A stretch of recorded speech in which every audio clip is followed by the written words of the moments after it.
मला असं वाटते, की धर्माचा अतिरेक जेव्हा होतो, तेव्हा अवडंबराचा तो होत असतो.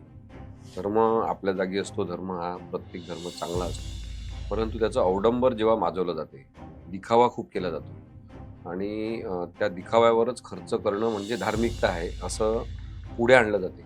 तेव्हाच आपण पाहतो, की असे बाबासुद्धा वाढलेले असतात. आपला समाज म्हणून जो स्वभाव आहे, तो धर्मांधतेकडे जाणार आहे. त्याबद्दलही आपण आता कडक कायदा करायचा का याचा विचार केला पाहिजे. हे सगळं प्रकरण राज्यामध्ये गाजत असताना अर्थातच विधिमंडळ अधिवेशनामध्ये त्याचे पडसाद उमटणं स्वाभाविक होतं आणि तेच घडलं आणि मुख्यमंत्र्यांनी तिथे स्पष्टपणे सांगितलं की मी कुणी म्हणजे कॅप्टन खरात असलेत किंवा अशा प्रकारची गुंडगिरी जी आहे तर ती खपवून घेणार नाही, त्याला जरब बसवल्याशिवाय राहणार नाही.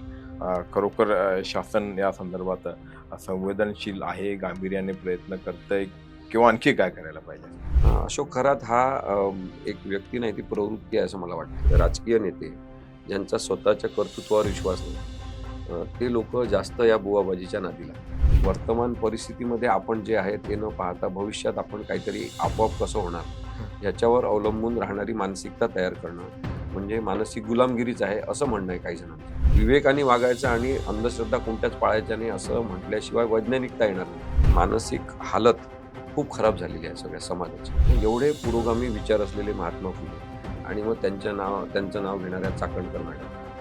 काय आपण काय म्हणजे तारतम्य कुठे जुळते यांचं?